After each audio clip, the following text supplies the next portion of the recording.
नमस्कार साथियों, मैं हूं किरण सिंह। आप सभी लोगों का स्वागत है रामचरितमानस के अगले एपिसोड में। हम लोग अभी बालकांड पे हैं, तो जहाँ पे हम लोगों ने छोड़ा था वहीं से हम लोग शुरू करेंगे। तो हम लोग यहाँ पे थे, दोहा नंबर 8वां तक हम लोग पढ़े थे, तो फिर से एक बार यहीं से शुरू करते हैं। तो चलिए प्रभु का आह्वान करते हैं कि प्रभु आए बजरंग बली, और शुरू करते हैं।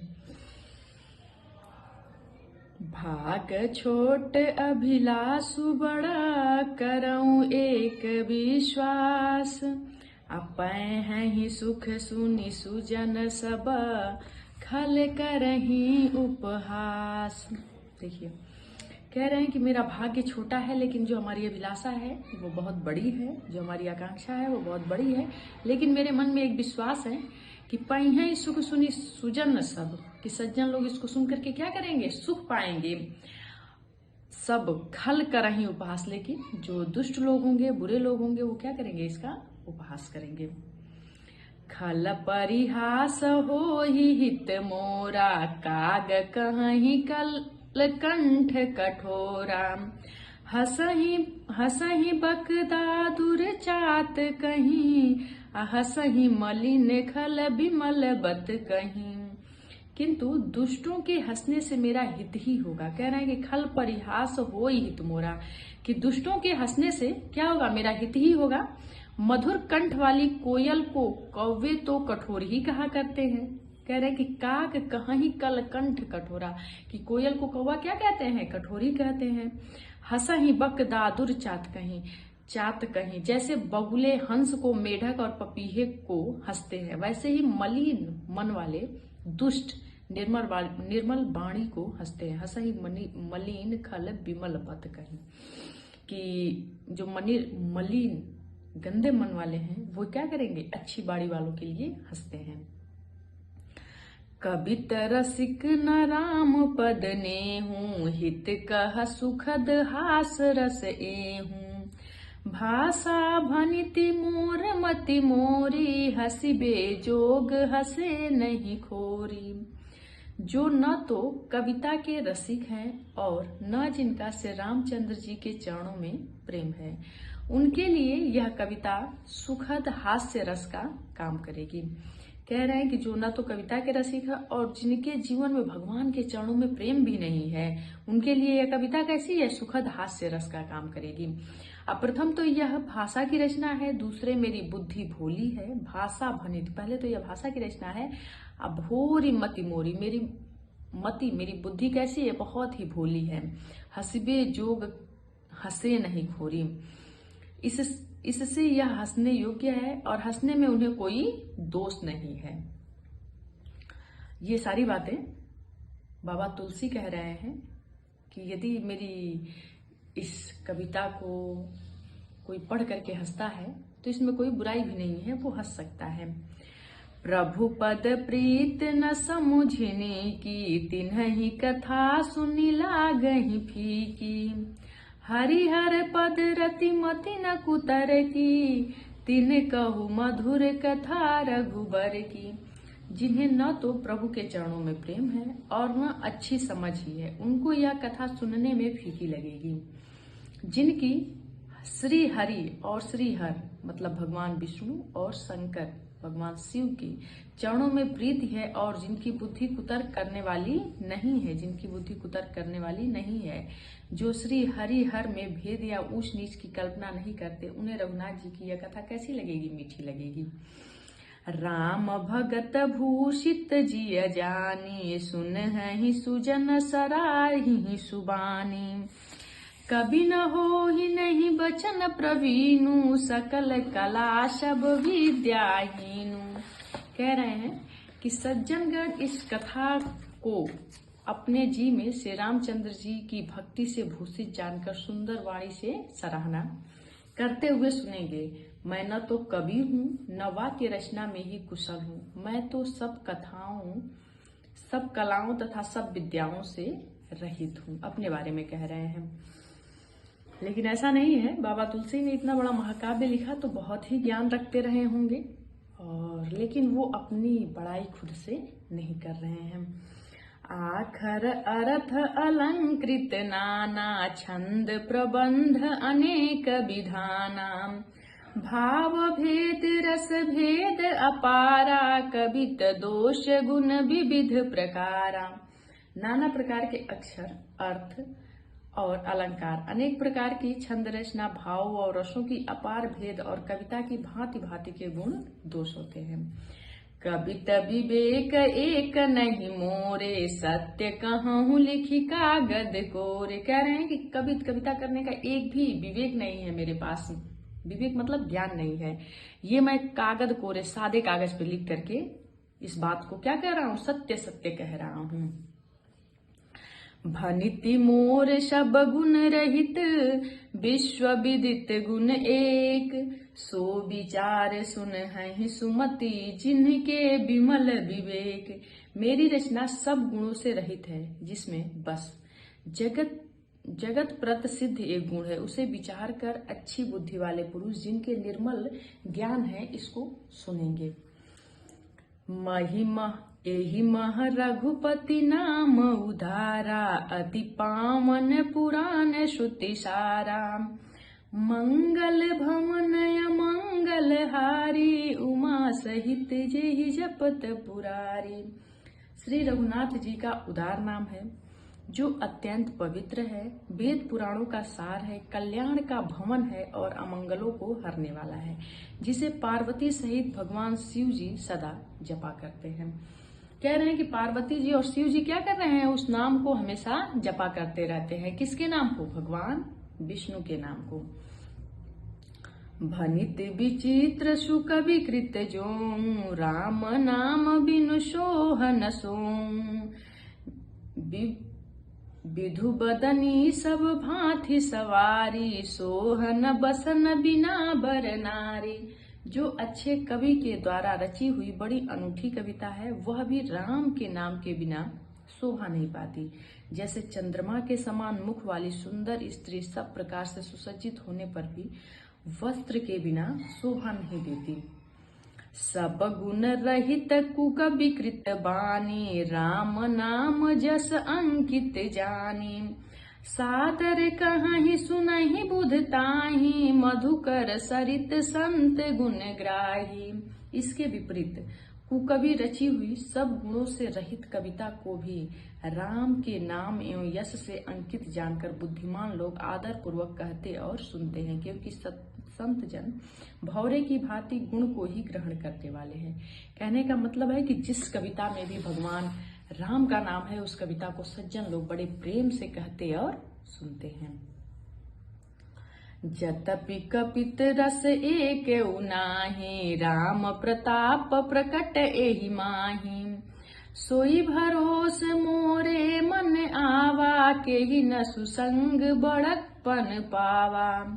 यद्यपि मेरी इस रचना में कविता का एक भी रस नहीं है। कह रहे हैं कि जतप कवित रस एक उनाई, कवित इस कविता में रस एक भी नहीं है, तथापि इसमें से रामचंद्र जी का प्रताप प्रकट है। जो ये कविता है, जो ये पुस्तक है, इसमें से रामचंद्र जी का क्या है, प्रताप प्रकट है।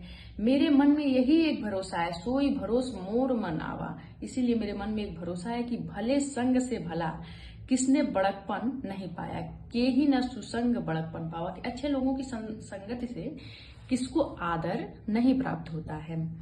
धूमऊ तजई सहज करुआई, अगरु प्रसंग सुगंध बसाई, भनित भदेश वस्तु भली बरनी, राम कथा जग मंगल करनी। धुआं भी अगर के संग से सुगंधित होकर अपने स्वाभाविक कड़वेपन को छोड़ देता है। मेरी कविता अवश्य भद्दी है, परंतु इसमें जगत का कल्याण करने वाली राम कथा रूपी उत्तम वस्तु का वर्णन किया गया है। इससे यह भी अच्छी ही समझी जाएगी। मंगल करनी कलिमल हरनी, तुलसी कथा रघुनाथ की, गतिकूर कविता सरित की, ज्यों सरित पावन पाथ की, प्रभु सुजस संगति भनित भली, होहि सुजन मन भावनी, भव अंग भूति स्मशान की सुमिरत सुहामनी पामनी। तुलसीदास जी कहते हैं कि श्री रघुनाथ जी की कथा कल्याण करने वाली है और कलयुग के पापों को हरने वाली है। मेरी इस भद्दी कविता रूपी नदी की चाल पवित्र जल वाली नदी गंगा जी की चाल की भांति टेढ़ी है, पर प्रभु श्री रघुनाथ जी के सुंदर यश के संग से यह कविता सुंदर तथा सज्जनों के मन को भाने वाली हो जाएगी। शमशान की अपवित्र राख भी श्री महादेव जी के अंग के संग से सुहावनी लगती है और स्मरण करते ही पवित्र करने वाली होती है। कहने का मतलब यह है कि ये कह रहे हैं कि यदि मेरी कविता में कोई कमी है तो भी इसमें प्रभु श्री रामचंद्र जी का वर्णन है, तो ये कैसी लगने लगेगी, सुंदर लगने लगेगी। जैसे शमशान की अपवित्र राख भी, सौ की जो भभूत होती है, सौ जो जल जाता है और जिसे भस्मारती महादेव जी को किया जाता है, वो भी महादेव के अंग पे लगने के बाद कैसी हो जाती है, पवित्र हो जाती है। प्रिय लागहि अति सबहि ममा भनित राम जस संग, दारु विचारु की करई को बंदिय मलय प्रसंग। श्री राम जी के यश के संग मेरी कविता सभी को अत्यंत प्रिय लगेगी। जैसे मलय पर्वत के संग से काष्ठ मात्र चंदन बनकर बंदनीय हो जाता है, फिर क्या कोई काट या तुक्ष विचार करता है। श्याम सुरभिपय विशद अति गुणद करहि सब पान, अगिरा ग्राम्य सिय राम जस गाम ही सुनहि सुजान। श्यामा गौ काली होने पर भी उसका दूध उज्जवल और बहुत गुणकारी होता है। जैसे गाय काली है लेकिन जो उसका दूध है वो कैसा है, बहुत ही उज्जवल और गुणकारी है। यही समझकर सब लोग उसे पीते हैं। इसी तरह गंवार भाषा में भी, अवधी भाषा को ये कह रहे हैं कि गंवार भाषा में होने पर भी श्री सीताराम जी के यश को बुद्धिमान लोग बड़े चाव से गाते और सुनते हैं। और सही भी है कि हमारे भारत में यह बहुत ही, भारत में क्या पूरे विश्व में ऐसा महाकाव्य कोई नहीं है और बड़े प्रेम से लोग इसे गाते और सुनते हैं। मणि मानिक मुक्ता छवि जैसी, अहि गिरि गज सिर सोहन तैसी, नृप किरीट तरुणी तनु पाई, लहि सकल शोभा अधिकाई। मणि माणिक और मोती की जैसी सुंदर छवि है, वह सांप पर्वत और हाथी के मस्तक पर वैसी शोभा नहीं पाती। राजा के मुकुट और नवयुवती स्त्री के शरीर को पाकर ही ये सब अधिक शोभा को प्राप्त होते हैं। तैसे ही सुकवि कवित बुद्धि कहाही, उपजहि अनत अनत छवि लहाही, भगति हेतु विधि भवन बिहाई, सुमिरत सादर आवत धाई।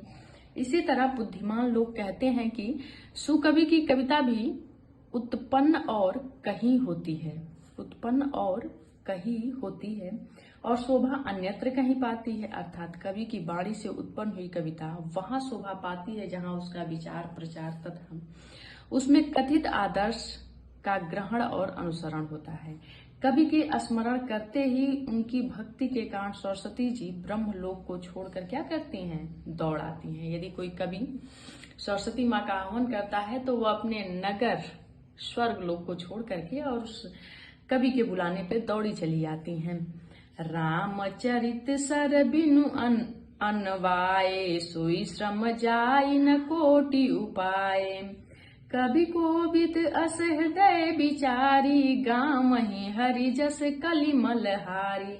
सरस्वती जी दौड़ी अनेकी वह थकावट से रामचरित रूपी सरोवर में उन्हें नहलाए बिना दूसरे करोड़ों उपायों से भी दूर नहीं करता। कवि और पंडित अपने हृदय में ऐसा विचार कर कलयुग के पापों को हरने वाले श्री हरि के यश का ही गान करते हैं। किन्हें प्रकृति जन गुण गाना, सिर धुन गिरा लगत पछिताना, हृदय सिंधु मति सीप समाना, स्वाति शारदा कहीं सुजाना। संसारी मनुष्यों का गुण करने से सरस्वती जी सिर धुनकर पछताने लगती हैं। कहने की किन्हें प्रकृति जन गुण गाना, यदि प्रकृति संसारी लोगों के गुणों का गान किया जाए तो सिर धुन गिरा लगत पछताना। जो सरस्वती जी है वो कहती है कि मैं किसके बुलाने पे आ गई, क्योंकि मैं इसके बुलाने पर आई। बुद्धिमान लोग हृदय को समुद्र, बुद्धि को शिव और सरस्वती जी को स्वाति नक्षत्र के समान कहते हैं। जो बर सही बर बारी विचारू, हो ही कवित मुक्ता मणि चारू। इसमें यदि श्रेष्ठ विचार रूपी जल बरसता है तो मुक्ता मणि के समान सुंदर कविता होती है। जुगति वेद पुनि पू अहि, जुगत वेद पुनि पूहि अहि, रामचरित बरताग। अपरिहै सज्जन विमल उर, शोभा अति अनुराग। उन कविता रूपी मुक्ता मणियों से युक्त से वेद कर भी से रामचरित्र रूपी सुंदर तागे में पिरोकर सज्जन लोग अपने निर्मल हृदय में धारण करते हैं, जिसे अत्यंत अनुराग रूपी शोभा होती है। वे आत्यंतिक प्रेम से प्राप्त होते हैं। जे जन में कलिकाल कराला, कर तब बायस वेश मराला। चलत कुपथ वेद मग छाड़े, कपट कलेवर कलि मल भाड़े। जो कराल कलयुग में जन्मे हैं, जिनकी करनी कौवे के समान है और वेश हंस का सा है, जो वेद मार्ग को छोड़कर कुमार्ग पर चलते हैं, जो कपट की मूर्ति और कलयुग के पापों के भाड़े हैं। वंचक भगत कहाई राम के, किंकर कंचन कोह काम के। तीन मह प्रथम रेख जग मोरी, धिंग धर्म ध्वज धंधक धोरी। जो श्री राम जी के भक्त कहलाकर लोगों को ठगते हैं, जो धन, लोभ, क्रोध और काम के गुलाम हैं और जो धींगा धींगी करने वाले हैं। धर्म ध्वजी, धर्म की झूठी ध्वजा फहराने वाले दम्भी घमंडी हैं और कपट के धंधों का बोझ ढोने वाले हैं। संसार में ऐसे लोगों में सबसे पहली मेरी गिनती है। अपने आप को कह रहे हैं तुलसी जी। जो अपने अवगुण सब कहूँ, बाढ़ही कथा पारी नहीं लहूँ। ताते मैं अति अलप बखाने, थोरे महु जानहि सयाने। यदि मैं कह रहे हैं कि जो अपने अवगुण सब कहूँ, यदि मैं अपने सारे अवगुणों को कहने लगूं तो कथा बाढ़ही कथा पार नहीं लाऊं, तो कथा बहुत बड़ी हो जाएगी और मैं पार नहीं जाऊंगा। इसीलिए मैंने बहुत कम अवगुणों का वर्णन किया है और बुद्धिमान लोग थोड़े में ही समझ लेंगे। समुझि विविध विधि बिनती मोरी, को न कथा सुनि दे हहि खोरी। एतेहु पर करी हहि जे असंका, मोहिते अधिक ते जड़ मति रंका। मेरी अनेकों प्रकार की विनती को समझकर कोई भी इस कथा को सुनकर दोष नहीं देगा। इतने पर भी जो शंका करेंगे वे तो मुझसे भी अधिक मूर्ख और बुद्धि के कंगाल होंगे। ये कह रहे हैं कि यदि इसके बाद भी, मेरे अपने अवगुणों को इतना बनाने के बाद भी यदि कोई क्या करता है, दोष निकालता है, तो वो मुझसे भी बड़ा मूर्ख है। कभी न हो नहीं चतुर कहाहूँ, मति अनुरूप राम गुण गावऊं। कह रघुपति के चरित अपारा, कह मति मोर निरत संसारा। मैं न तो कभी न हो ही नहीं चतुर कहवा, ना तो मैं कभी हूँ ना ही बहुत चतुर कहलाता हूँ। अपनी बुद्धि के अनुसार मति अनुरूप राम गुण गा, अपनी मति के अनुसार, अपनी बुद्धि के अनुसार से राम जी के गुण गाता हूँ। कहाँ तो रघुपति जी के अपार चरित्र और कहाँ संसार में आसक्त मेरी बुद्धि। जेहि मारुत गिर मेरु उड़ाई, कहूँ तूल के ही लेखे माही। समुझत अमित राम प्रभुताई, करत कथा मन अति कदराई। जिस हवा से सुमेर जैसे पहाड़ उड़ जाते हैं, कहिए तो उसके समान रूई किस गिनती में है। श्री राम जी की असीम प्रभुता को समझकर कथा रचने में मेरा बहुत मन हिचकता है। सारद शेष महेश विधि, आगम निगम पुराण। अनेति नेति कहि जासु गुण, करहि निरंतर गान। कह रहे हैं कि सरस्वती जी, शेष जी, ब्रह्मा जी, शास्त्र, वेद और पुराण ये सब नेति नेति कहकर, पार नहीं पाकर, ऐसा नहीं कहते हैं, सदा जिसका गुणगान किया करते हैं। किसका? प्रभु का। सब जानत प्रभु प्रभुता सोई, जतपि कहे बिनु रहा न कोई। तहाँ वेद अस कारण राखा, भजन प्रभाव भांति बहु भाषा। यद्यपि प्रभु श्री रामचंद्र जी की प्रभुता को सब ऐसी अकथनीय ही जानते हैं, तथापि कहे बिना कोई नहीं रहा। इसमें वेद ने ऐसा कारण बताया है कि भजन का प्रभाव बहुत तरह से कहा गया है, अर्थात भगवान की महिमा का पूरा वर्णन तो कोई कर नहीं सकता, परंतु जिससे जितना बन पड़े उतना भगवान का गुणगान करना चाहिए। कह रहे हैं कि उनके पूरे चरित्र का, उनकी पूरी कथा का तो कोई नहीं वर्णन कर सकता, लेकिन अपनी सामर्थ्य के अनुसार क्या करना चाहिए? उनके गुणों का वर्णन करना चाहिए, गुणगान करना चाहिए, क्योंकि भगवान के गुणगान रूपी भजन का प्रभाव बहुत ही अनोखा है। उनका नाना प्रकार से शास्त्रों में वर्णन है। थोड़ा सा भी भगवान का भजन मनुष्य को सहज ही भवसागर से क्या कर देता है? तार देता है या पार उतार देता है। एक अनीह अरूप अनामा, अज सच्चिदानंद पर धामा। व्यापक विश्व रूप भगवाना, तेहि धरि देह चरित कृत नाना। जो परमेश्वर एक है, जिनकी कोई इच्छा नहीं है, जिनका कोई रूप और नाम नहीं है, जो अजन्मा, सच्चिदानंद और परम धाम है, और जो सब में व्यापक एवं विश्व रूप है, उन्हीं भगवान से दिव्य शरीर धारण करके नाना प्रकार की लीलाएं की। देखिए अब यहाँ कह रहे हैं कि जो भगवान है, जो परमेश्वर है, वो कैसे हैं? एक अनीह अरूप अनामा, अज सच्चिदानंद पर धामा। की जो परमेश्वर है, जिनके कोई इच्छा नहीं है, कोई रूप नहीं है, कोई नाम नहीं है, जो अजन्मा है, जन्म लेकर के भी कैसा है? अजन्मा है, सच्चिदानंद परम धाम, और जो सब में व्यापक एवं विश्व रूप है। उन्हीं भगवान के दिव्य शरीर को धारण करके भगवान क्या करते हैं? अनेक प्रकार की लीलाएं करते हैं। सो केवल भगतन हित लागी, परम कृपाल प्रणत अनुरागी।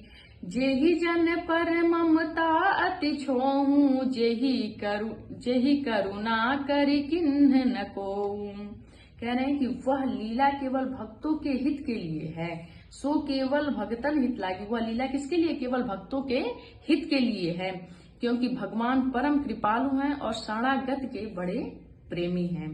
जिनकी भक्तों पर बड़ी ममता और कृपा है, जिन्होंने एक बार जिस पर कृपा कर दी, उस पर फिर कभी क्रोध नहीं किया। भगवान ने जिस पर एक बार कृपा कर दी, फिर उस पर कभी क्रोध नहीं किया। गरीब होर गरीब निवाजू, सरल सबल साहिब रघुराजू। बुध बर नहीं हरि जस अस जानी, करहि पुनीत सुभल निज बानी। वे प्रभु श्री रघुनाथ जी गई हुई वस्तु को फिर प्राप्त करने वाले गरीब निवास, दीन बंधु, सरल स्वभाव, सर्वशक्तिमान और सबके स्वामी हैं। यही समझकर बुद्धिमान लोग उन श्री हरि का यश वर्णन करके अपनी वाणी को पवित्र और उत्तम फल देने वाली बनाते हैं। तेहि बल मैं रघुपति गुण गाथा, कहूँ नाई राम पद माथा। मुनिन प्रथम हरि कीरत गाई, तेहि मग चलत सुगम मोहि भाई। उसी बल से महिमा का यथार्थ वर्णन नहीं, परंतु महान फल देने वाला भजन समझकर भगवत कृपा के बल पर ही मैं श्री रामचंद्र जी के चरणों में सिर नवाकर श्री रघुनाथ जी के गुणों की कथा कहूंगा। इसी विचार से वाल्मीकि, व्यास आदि मुनियों ने पहले हरि की कीर्ति गाई है। भाई, उसी मार्ग पर चलना मेरे लिए सुगम होगा। अति अपार जे सरित बर, जो नृप से तु कराही। अचढ़ी पिपील कहूँ परम लघु, बिनु श्रम पार ही जाय। जो अत्यंत बड़ी श्रेष्ठ नदियां हैं, यदि राजा उन पर पुल बांध देता है तो अत्यंत छोटी चींटी भी उन पर चढ़कर बिना ही परिश्रम के पार चली जाती है। इसी प्रकार मुनियों के वर्णन के सहारे मैं श्री रामचरित्र का वर्णन सहज ही कर सकूंगा। तो आज हम लोग बस यहीं तक, और इसके आगे हम लोग अब अगले एपिसोड में मिलेंगे। तो बोलिए जय श्री रामचंद्र जी। और आप सभी लोगों का बहुत बहुत धन्यवाद इतने धैर्य से राम कथा सुनने के लिए। जय श्री रामचंद्र। मिलते हैं अगले एपिसोड में।